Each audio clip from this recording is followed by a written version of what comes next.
Hello listeners, स्वागत है आप सबका प्यार की दास्तां में। मैं आपकी होस्ट श्रेय हूँ। चलिए आते हैं आज की कहानी पर, जिसका नाम है राहों में तुम। तो सीधा आते हैं आज की पार्ट पर। रात के करीब 2 बज चुके थे, लेकिन वाने की आंखों से नींद कोसों दूर थी। वो अपने सामने बिखरी हुई फोटोग्राफ्स और डॉक्यूमेंट्स को बार बार देख रही थी। हर फोटो एक नया सवाल खड़ा कर रही थी। आखिर 10 साल पुरानी एक बंद फैक्ट्री का कनेक्शन उसकी जिंदगी से कैसे जुड़ गया था? और सबसे बड़ी बात, किसी ने उसकी गाड़ी पर वो तस्वीर रखी कैसे? उसका मतलब साफ था, कोई उस पर नजर रखे हुए था। तो सीधा आते हैं अगले दिन सुबह।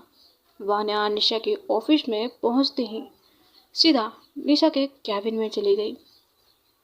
निशा पहले से ही उसका इंतजार कर रही थी। वान्या निशा के ऑफिस में पहुंचते ही सीधा निशा के कैबिन में चली गई। निशा पहले ही उसका इंतजार कर रही थी। निशा ने कहा, लगता है तुमने रात भर सोई नहीं है। वान्या ने कहा, सीधा बात करो। निशा ने उसकी तरफ देखा, तुम क्या जानना चाहती हो? वान्या ने वो तस्वीर टेबल पर रख दी। ये तस्वीर देखते ही निशा के चेहरे का रंग बदल गया। तुम्हें ये कहाँ मिली? वान्या ने कहा, कल रात मेरी गाड़ी पर। निशा तुरंत अपनी कुर्सी से खड़ी हो गई। क्या? अब पहली बार वान्या को लगा कि निशा सच में हैरान है। वान्या पूछती है, अब बताओगी क्या चल रहा है? निशा कुछ पल तक चुप रही। फिर उसने कैबिन का दरवाजा लॉक कर दिया। तुम्हें याद है ना, 10 साल पहले फैक्ट्री में आग लगी थी? वान्या ने हाँ में सिर हिलाया। ऑफिशियल रिपोर्ट के मुताबिक सब कुछ एक्सीडेंट था। वान्या कहती है तो? ईशा ने धीरे से कहा, एक्सीडेंट नहीं था। रूम में खामोशी छा गई। वान्या की नज़र निशा पर टिक गई। क्या मतलब? फैक्ट्री में आग लगाई गई थी। वान्या का दिल एक पल के लिए रुक सा गया। प्रूफ? इसलिए तो ये प्रोजेक्ट शुरू हुआ है। ईशा ने अपने ड्रॉयर से एक पुरानी फाइल निकाली। उस फाइल पर भी धूल जम चुकी थी। ये फाइल कंपनी के ये फाइल कंपनी ये फाइल कंपनी के आर्चिव से मिली थी। वान्या ने फाइल खोली। अंदर कुछ रिपोर्ट्स थी, कुछ आर्चिव, कुछ स्टेटमेंट्स और कुछ नाम, जिनमें से एक नाम देखकर वान्या की सांसें थम गई। कबीर मल्होत्रा। वान्या ने धीरे से पढ़ा। ये वही नाम था जो उसने तस्वीर के नीचे लिखे एक पुराने नोट में देखा था। कौन है ये? उसने पूछा। निशा ने जवाब दिया, यही वो आदमी है जो ऑफिशियल रिकॉर्ड के मुताबिक मर चुका है। वान्या चुप हो गई। उसकी नज़र फाइल पर जम गई। तभी कैबिन के बाहर अचानक हंगामा सा सुनाई दिया। किसी ने जोर से दरवाजा खटखटाया। निशा और वान्या ने एक दूसरे की तरफ देखा। निशा ने कहा, कम इन। दरवाजा खुला और अंदर आया सिक्योरिटी हेड। उसका चेहरा घबराया हुआ था। मैम? निशा ने कहा, क्या हुआ? सिक्योरिटी हेड ने गहरी सांस ली। फैक्ट्री साइट पर किसी ने कल रात घुसने की कोशिश की थी। वान्या तुरंत खड़ी हो गई। क्या? सिक्योरिटी गार्ड फिर से कहने लगा, सिर्फ घुसने की नहीं। सिक्योरिटी हेड ने अपने फ़ोन आगे बढ़ाया। ये सीसीटीवी फुटेज देखिए। वीडियो चलने लगा। रात का अंधेरा, बंद फैक्ट्री और फिर एक आदमी कैमरा के सामने आकर खड़ा हो गया। उसका चेहरा साफ नजर आ रहा था। रूम में मौजूद सब लोग जम गए, क्योंकि वो चेहरा बिल्कुल वही था जो फोटोग्राफ में था। वही वही आदमी जो 10 साल पहले मर चुका था। सीसीटीवी फुटेज खत्म होते ही कैबिन में सन्नाटा छा गया। कुछ पल तक किसी ने एक शब्द भी नहीं कहा। वाना की नज़र अब भी फोन की स्क्रीन पर टिकी हुई थी। वीडियो पॉज करो। सिक्योरिटी हेड ने वीडियो पॉज किया। स्क्रीन पर बस उस आदमी का चेहरा साफ दिख रहा था। वाना ने ध्यान से देखा, फिर एक बार देखा और फिर धीरे से बोली, ये कबीर नहीं है। निशा ने तुरंत उसकी तरफ देखा। क्या? चेहरा मिलता है, लेकिन ये कबीर नहीं है। सिक्योरिटी हेड हैरान रह गया। निशा ने कहा, तुम इतने यकीन से कैसे कह सकती हो? वान्या कुछ सेकेंड चुप रही, फिर बोली, क्योंकि मैंने कबीर को बहुत करीब से देखा है। रूम में फिर खामोशी छा गई। निशा ने महसूस किया कि वान्या कुछ बातें अभी भी सबसे छुपा रही है, लेकिन उसने उस वक्त कुछ नहीं पूछा। तुम्हारा मतलब कोई उसकी एक्टिंग कर रहा है? निशा ने पूछा। वान्या ने जवाब दिया, या फिर कोई चाहता है कि हम ऐसा ही सोचें। उसी शाम वान्या ने एक फैसला कर लिया, मैं फैक्ट्री जाऊंगी। निशा तुरंत बोली, अकेली नहीं। वान्या ने कहा, मैं अकेली ही काम करती हूँ। निशा ने कहा, इस बार नहीं। दोनों की नजरें टकरा गई। आखिरकार निशा ने सिक्योरिटी टीम और 2 इन्वेस्टिगेशन को साथ भेजने का फैसला किया। फैक्ट्री साइट शहर से लगभग 2 घंटे दूर थी। प्लान ये थी कि अगली सुबह सब लोग वहाँ जाएंगे। रात को घर लौटने के बाद वान्या बालकनी में खड़ी थी। उसके हाथ में कॉफ़ी का मग था। दिमाग में हजारों सवाल चल रहे थे। तभी फोन प्राइवेट हुआ। मेहर का मैसेज था। आज भी बिजी? वान्या के चेहरे पर हल्की सी मुस्कान आ गई। बहुत। मेहर ने कहा, खाना खाया?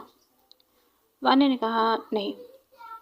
2 सेकेंड के अंदर रिप्लाई आ गया, मैं डॉक्टर हूँ, झूठ मत बोलो। वान्या हंस पड़ी। पिछले 2 दिनों में शायद यही एक चीज़ थी जो उसे नॉर्मल महसूस करवा रही थी। उसने टाइप किया, ठीक है, खाया है। मेहर ने कहा, गुड गर्ल। मैसेज पढ़ते ही वान्या की मुस्कान और गहरी हो गई, लेकिन अगले ही पल उसका ध्यान बालकनी के सामने वाली बिल्डिंग पर गया। एक आदमी खड़ा था, सीधा उसकी तरफ देख रहा था। वान्या का चेहरा तुरंत गंभीर हो गया। उसने आंखें सिकोड़ कर देखने की कोशिश की, लेकिन अगले ही पल वो आदमी अंधेरे में गायब हो गया। वान्या ने तुरंत नीचे पार्किंग की तरफ देखा। कोई नहीं था। सड़क खाली थी, जैसे वहाँ कभी कोई था ही नहीं। उस रात वान्या को पहली बार महसूस हुआ, ये खेल उसकी सोच से कहीं ज़्यादा बड़ा है और शायद कोई उसके हर कदम पर नज़र रखे हुए है। अगली सुबह फैक्ट्री के लिए निकलने से पहले वान्या ऑफिस पहुंची, लेकिन जैसे ही वो अपने कैबिन में घुसी, उसके कदम वहीं रुक गए। उसकी टेबल पर एक काला लिफाफा रखा हुआ था। ना कोई नाम, ना कोई एड्रेस, बस एक छोटा सा सिंबल बना हुआ था। वही सिंबल जो 10 साल पुरानी फैक्ट्री की एक दीवार पर भी मिला था। और जिस सिंबल को देखकर वान्या का रंग एक बार फिर उड़ गया, क्योंकि उस सिंबल का मतलब सिर्फ वही जानती थी। वान्या कुछ पल तक उस काले लिफाफे को देखती रही। उसके हाथ धीरे धीरे मुट्ठी में बदलने लगे। 10 साल, पूरे 10 साल बाद उसने ये निशान फिर देखा था। निशा जो उसके पीछे कैबिन में आई थी, तुरंत समझ गई कि कुछ गड़बड़ है। निशा कहती है, क्या हुआ? वान्या ने बिना कुछ कहे लिफाफा उसकी तरफ बढ़ा दिया। निशा ने सिंबल देखा। क्या तुम इसे जानती हो? वान्या ने नज़र हटा ली। हाँ, निशा ने कहा। तो बताओ। कुछ सेकंड तक खामोशी छाई रही। फिर वान्या ने धीरे से बोली, ये किसी कंपनी का लोगो नहीं है। निशा ने कहा, फिर? वान्या ने कहा, ये एक कोड है। निशा की बाहुएं सिकुड़ गई। कोड? वान्या कहती है, एक ग्रुप का। निशा अब और भी ध्यान से उसकी बात सुनने लगी। 10 साल पहले जब फैक्ट्री में आग लगी थी तब मुझे लगा था सब खत्म हो गया, लेकिन लगता है वो लोग अब भी जिंदा है। रूम में फिर से सन्नाटा छा गया। निशा ने लिफाफा खोला। अंदर सिर्फ एक कागज था। उस पर सिर्फ एक लाइन लिखी थी, सच जानना है तो बेसमेंट में आओ। नीचे एक वक्त लिखा था, आज रात 11 बजे, और उसके नीचे फैक्ट्री का नाम। निशा ने कागज को दोबारा पढ़ा। किसी को पता है कि हम आज वहाँ जाने वाले हैं? वान्या ने हाँ में सिर हिलाया। इसका मतलब वो लोग हमें देख रहे हैं। दिन भर वान्या का ध्यान काम में नहीं लगा। उसके दिमाग में सिर्फ एक ही बात घूम रही थी, बेसमेंट, वो फैक्ट्री और वो सिंबल।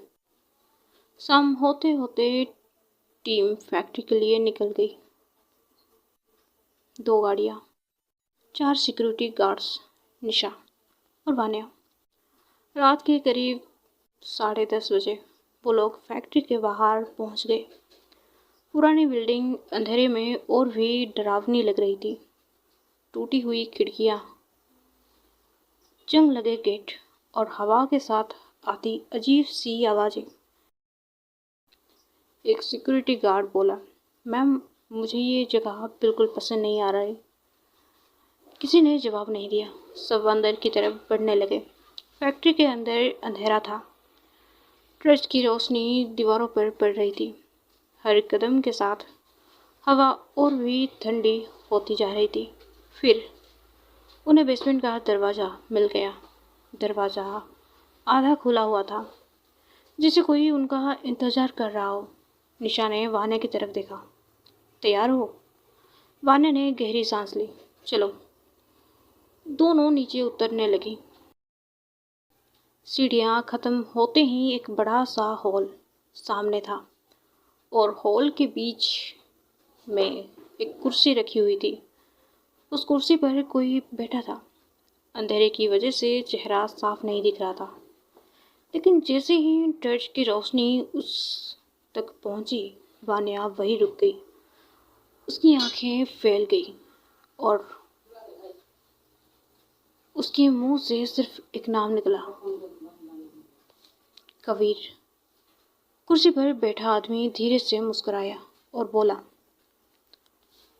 बहुत देर कर दी तुमने वान्या। तो आज की पार्ट यहीं तक।